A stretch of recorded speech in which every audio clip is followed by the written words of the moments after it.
So if you're in England to drive the latest Range Rover, you want to bring it somewhere special. So I've dropped in at my old mate, the Duke of Marlborough's place, Blenheim Palace, and we're here to drive the car. This is actually the hybrid, so it's got a 2-litre turbocharged engine combined with an 85 kilowatt electric motor.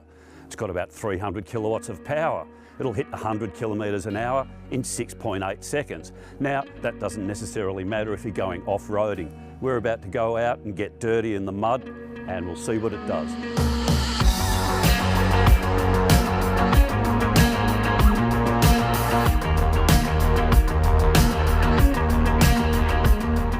Of course, this being beautiful springtime in merry old England, what you get is lots of mud.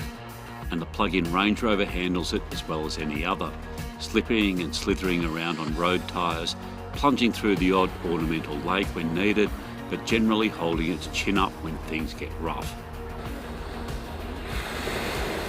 Apart from the odd pheasant shooting expedition, most owners probably won't experience those conditions. So what do they actually get in Range Rover's new Environmental Warrior? Although there's only a 4-cylinder engine under the bonnet, there's also an electric motor, while out the back a 13.1 kilowatt hour battery will store enough juice to go 51 kilometres on EV power alone. Charging that battery at home could take anywhere between 3 and 7.5 hours, but the beauty of a hybrid is you don't necessarily have to. It will operate on petrol engine power while charging the battery on the move, and if acceleration is needed, the motor cuts in to lend a hand. And yes, this big Rangey does have plenty of poke, but there's also ample refinement too.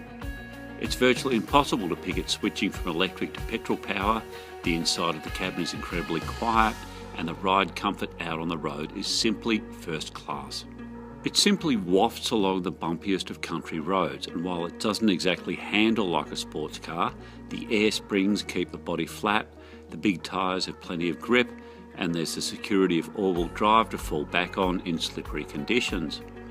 The interior has come in for an upgrade, mainly via large, shapely and eminently comfy front seats, and there's a new entertainment system with added capability.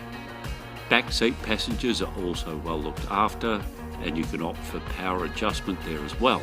And while the boot may be a bit smaller because of that battery under the floor, it's still a pretty handy 800 litres.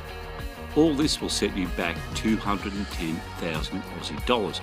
But don't forget that as well as being the best luxury SUV around, this PHEV plug-in hybrid is also quicker than any other version, say the supercharged V8, and if you want to go green, you can do that as well.